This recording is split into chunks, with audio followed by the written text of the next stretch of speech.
जय हिंद दोस्तों।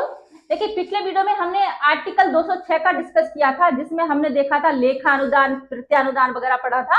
आपने वीडियो ना देखा हो तो वीडियो देखिएगा। लेखा अनुदान, प्रत्यानुदान पढ़ा था। मतलब अगर कोई आकस्मिक खर्च आ जाता है, जैसे कोई महामारी भी आ जाती है, तो फिर पैसा किस तरह से मिलेगा? तो अनुदान लाए जाते हैं, ठीक है।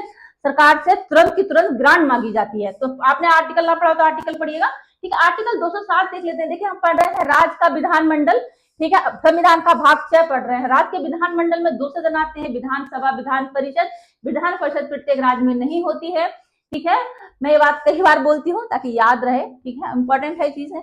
वित्त विधेयकों के बारे में विशेष उपबंध बताता है आर्टिकल 207, ठीक है। आर्टिकल 207 में आर्टिकल 199 का डिस्कस हुआ है। आर्टिकल 199 में क्या दिया है? धन विधेयक की परिभाषा दी है, ठीक है। आर्टिकल 199 पढ़ा था हमने। आपने ना वीडियो देखा तो वीडियो देखिएगा।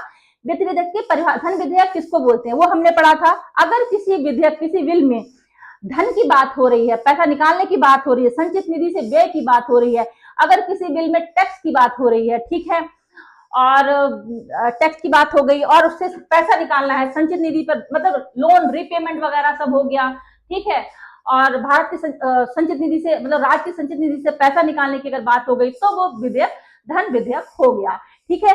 199 का क्लॉज 1 में का से लेके चा तक डिस्कस किया गया है कौन कौन से विधेयक में, मतलब किस आधार पर किसी बिल को वित्त विधेयक माना जाएगा, धन विधेयक माना जाएगा, ठीक है।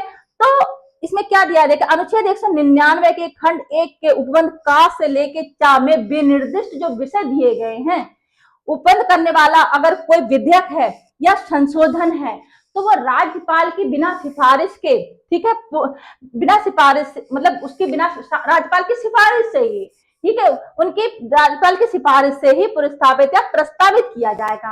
राज्यपाल की बिना सिफारिश के वो प्रस्तावित नहीं किया जाएगा, ठीक है। ठीक है, देखिए, जब किसी राज्य की विधानसभा में ऐसा बिल पेश किया जाता है जिसमें सरकार का पैसा खर्च करने वाला हो, ठीक है, देखिए, जब किसी राज्य की विधानसभा में ऐसा बिल पेश किया जाता है जिसमें सरकार का पैसा खर्च करने वाला हो, या जो बिल संविधान के अनुच्छेद 199 का 1 के क्लॉज का से 4 तक के विषयों से जुड़ा हो, जैसे कि टैक्स हो गया, सरकारी खर्च हो गया, उधारी हो गया, तो ऐसा बिल विधानसभा में तभी पेश किया जाता है जब राज्यपाल की पहले से स्वीकृति हो, ठीक है। राज्यपाल की पहले से सिफारिश की गई हो तभी पेश किया जाएगा, ठीक है। अगर राज्यपाल की सिफारिश नहीं की गई तो ये बिल पेश नहीं किया जाएगा, विधान परिषद में भी पेश नहीं किया जाएगा। देखिए, धन विधेयक को सिर्फ विधानसभा में ही पेश करते हैं, ठीक है। आया समझ में? देखिए,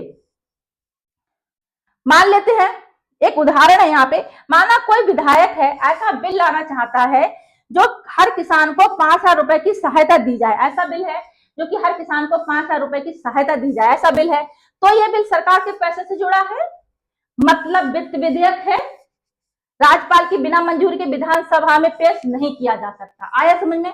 ठीक है। देखिए, आर्टिकल 207 का क्लॉज 3 बताता है कोई ऐसा बिल जिसमें राज्य की संचित निधि से पैसा निकलेगा तब तक पास नहीं हो सकता जब तक राज्यपाल की अनुमति ना मिल जाए, ठीक है।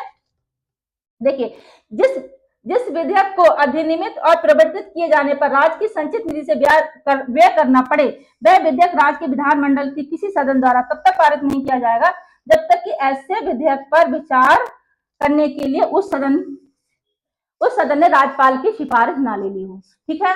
बस इतना ही है कि राज्यपाल की अनुमति जरूरी है। आए समझ में? देखिए, अब हम इसका सेकंड पार्ट देखते हैं।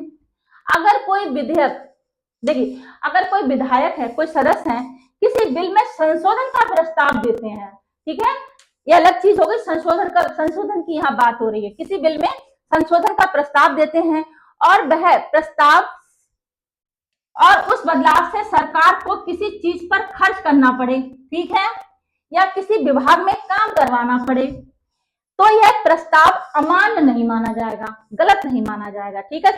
जिसमें किसी चीज पर ऐसा कोई प्रस्ताव लाया है, कोई विधायक संशोधन के लिए प्रस्ताव आया है जिसमें किसी चीज पर खर्च करना पड़े या किसी विभाग में काम करवाना पड़े, तो यह प्रस्ताव गलत नहीं माना जाएगा।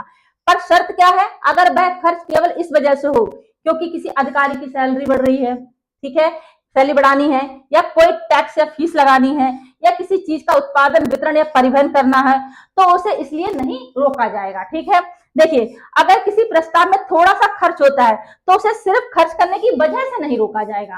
ठीक है, सिर्फ खर्च करने के ऊपर तो नहीं रोक सकते ना। ठीक है, तब तक खर्च जरूरी सरकारी काम के लिए है तो उसको नहीं रोक सकते। ठीक है, देखिए एग्जाम्पल लीजिए, यदि कोई विधायक यह प्रस्ताव देता है कि गांव में पानी की पाइपलाइन लगानी है। ठीक है, कोई विधायक ये प्रस्ताव लाते हैं कि गांव में पानी की पाइपलाइन लगानी है। ठीक है, अब फिर क्या होगा, पाइपलाइन खरीदने के लिए मजदूरों की सैलरी आदि के लिए खर्चा होगा। ठीक है, तो इसलिए इस प्रस्ताव को नहीं रोका जाएगा। ठीक है, आए समझ में।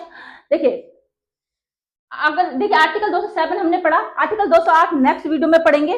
ठीक है, आर्टिकल 208 साधारण प्रक्रियाएं वगैरह हो गई, हम नेक्स्ट वीडियो में देखेंगे। जानकारी आपको पसंद आती हो, समझ में आती हो तो चैनल को लाइक जरूर करें। हम नेक्स्ट वीडियो में मिलते हैं। जय हिंद दोस्तों, थैंक यू सो मच।